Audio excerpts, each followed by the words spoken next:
Nebraska just wrapped up a loaded recruiting weekend, hosting multiple 4-star and 5-star prospects on campus. So in today's video, I'm going to give you a massive recruiting update. A certain 4-star prospect who is getting very close to committing. We'll talk about who he is and when you can expect an announcement, along with a recent development around a 4-star wide receiver, a flip target who's also getting close to making a decision, a couple current commits who could be on flip watch. We'll talk about them. And last but not least, Trae Taylor just made history last Friday night. He put on a show. I'll give you my instant reaction, a couple exclusive clips from his game, and so much more. So really quick, this video is packed with information from start to finish. Hit that like button if you're fired up. And also, if you're a diehard Nebraska fan and you're not subscribed, what are you waiting for? For daily contact and Huskers, it's no brainer. It takes 2 seconds. Hit that subscribe button. Thank you so much. But without further ado, we have a lot to talk about. Recapping Nebraska's massive recruiting weekend, a couple flips coming soon, a couple commits that you can expect, current commits who might leave, and last but not least, a huge update around Trae Taylor. But I want to get things started with a prospect who I believe is on commit watch, a tight end coming out of South Dakota, 4-star Cooper Twillinger. Now, of course, he just added Nebraska to his top 4 a couple days ago. He's down to the Cornhuskers, the Michigan Wolverines, Iowa State, and Iowa. He visited Nebraska for the Michigan State game, and he was very impressed. Number one, he has a great relationship with his coaching staff. He believes he can be an instant impact player the second he gets on campus. And simply put, the fan base here is unbelievable. He's somebody who wants to stay close to home. He's always gravitated towards, programs who have great fan bases, who really care about their players. And he said that he was stunned with Nebraska. So he looks like he's getting close to committing by the end of the year, by the time we get to November, if December. So just watch out for Cooper Twillinger. Again, 6'5", 210 pounds, incredibly dynamic, can make plays after the catch. You know he can block coming out of South Dakota. He's a Midwest boy, and every single offer you can imagine. Just because he's down to, Nebraska, Michigan, Iowa State, you think maybe his offer list isn't that good. That's not the truth. I mean, you look at the offer list. I mean, he got Alabama in here. You got Georgia. You got Florida. You got Florida State. You got Notre Dame, I believe. Or no, you don't got Notre Dame, but you still have Missouri, Tennessee, Texas A&M, Wisconsin. So a bunch of big-time schools recruiting Cooper Twillinger, and I expect him to commit to Nebraska when it's all said and done. Now, before we get to the next prospect, I know I'm going to get this comment. Wilson, does this mean we're out on Ahmad Hudson? No, we're going to take multiple tight ends in the class of 27.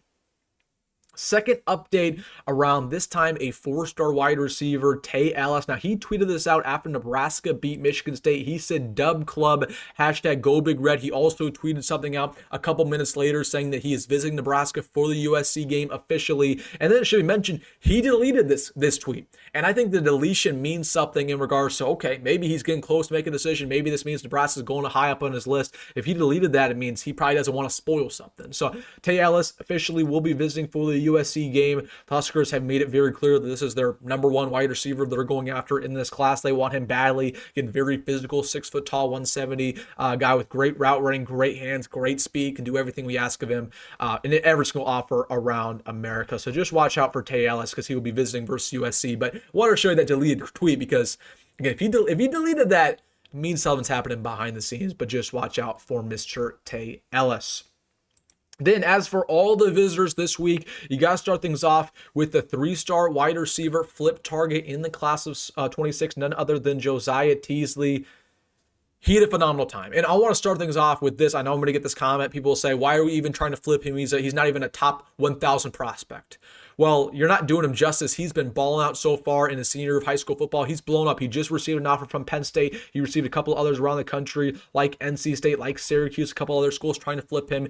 Before he visited Nebraska, he did visit Penn State. They actively want him in their recruiting class. So this is literally a hidden gem prospect, right? This is somebody who, sometimes it takes until your senior year to really prove that you're a hidden gem, right? And he's just absolutely playing on a different level. He's 6'5", he's 200 pounds. He's a big body guy who can go up and get jump balls. So Josiah Teasley was incredibly impressed with Nebraska, loves his coaching staff already. He barely knows them because we offered him a couple days ago, but he already announced that he will be visiting Nebraska again for the USC game. This visit will be an official visit, and at that point, when he comes back, I do expect him to flip to Nebraska when it's all said and done. So we're probably going to get one more wide receiver in this class in Josiah Teasley. But again, if you don't believe me, turn on his tape because his tape is ridiculous, and he is balling out. All right, going on to a couple other visitors, then we'll get to current commits who are on flip status. Trae Taylor, his historic performance. Kaylon Haney once again visited for the Michigan State game. I mean, it's just status quo with Kaylon. He was very much impressed. He was there with his guy, Torrey Pittman. We're just waiting on an announcement at this point. I have full confidence he will commit to Nebraska. If Nebraska wants him, which it looks like they do, he will commit here because this is the place he wants to be. But, I mean, he's Marshawn Lynch 2.0. We need him here. I will pound the table every single day for Kaylon Haney. All the time we talk about having this big bruising running back. Here's our chance. He's in our own backyard. He embraces the contact. He has great speed as well. He can catch the football. He can block at a high level. He's a stud, man. Let's get him here. Kaylon Haney expected to commit at some point by the end of the year. Then we have a brand new visitor who we just offered in the class of 27. I'm going to butcher this last name. Jordan Agbonomia. Again, I butchered that last name. My apologies. But he's coming out of Loganville, Georgia. I mean, when you watch this guy on film, I mean, he's a bruiser. Again, he's the interior guard. He's 6'3", 300 pounds. He's somebody who's just going to pancake you every single snap, right? He's huge. And he tweeted this after the game. He said he had a great time at Nebraska, had a great time talking with guys like Donnie Raiola, talking with Dane Holgerson. It feels like he could play right away. So, again, got a bunch of good offers. He got Michigan in there. And if Michigan offers an O-line prospect, it means they're legit. I mean, you got Georgia, you got Florida as well. So just watch out for this name. But Nebraska going after some big dogs on the offensive line in the class of 27. And then a couple other guys before we get to the current commit and their status. Casey Barner in the class of 28, already a 5-star prospect, big-time name. He was impressed in Nebraska. This is somebody where, when it's all said and done, he could be a top 5, top 3 player in his class, right? He's a stud, man. He's a hard hitter. He can play all over the defense. It was his first time visiting Lincoln, but again, somebody who absolutely you need to remember and put in the back of your pocket because the Huskers doing some good work in the state of Georgia, and he is no different. All right, I want to give you guys an update around current commits who may or may not be on flip stats. You got to get things going with Danny Odom. Now, of course, we reported on the channel about a week ago that Michigan recently offered him, and they're pushing to get him on a visit. However, we have a good development here that he is pledged, and he is 100% still locked in with Nebraska. That it does not look like that's changing. He will not be visiting Michigan anytime soon. He's not visited any other program this entire year. So, again, he's been fielding a lot of phone calls, right? Michigan's been trying to flip him. Ohio State, Oklahoma, Penn State. I mean, you just go down the list, right? Every school wants to flip this guy, and for good reason. He's balling out. I think I'm at the point with Danny where, again, he had 3 interceptions the other day in his high school football game. He could be like a 5-star prospect by sign day. Will they actually give him the 5-star nod? Probably not, but he deserves one. He's playing at that level, right? So, again, the good news is that right now, Danny Odom is not visiting any other program. Could that change? Absolutely. But right now, still locked in with Nebraska. But in order to get him signed, it just comes down to money. And it comes down to winning. So good development there around Danny. And then I also wanted to talk about this really quick. The Jabari Watkins recruitment has been really weird to follow. Like, of course, he just committed to Nebraska a week ago. Wide receiver in the class 27, 6'2", 180. What's weird about Jabari Watkins is he's never visited Nebraska. That's why his commit kind of came out of the blue because we didn't even know we were interested in him. But he's visiting other programs. He visited Florida State this past weekend. He's going to visit South Carolina very soon. He's getting a bunch of offers around America. He's blowing up. So the weird thing around Jabari Watkins, again, it's just something that's very interesting to follow. The fact that he's getting a lot of offers. He's visiting all these schools, and yet he's not visiting Nebraska. I don't know. I thought I should mention it. Again, not something we should probably dive really into. Doesn't mean he's going to flip, right? He just committed to us. That's unrealistic. But he's probably going to visit Nebraska for the USC game. But I just thought it was something that was worthy of talking about.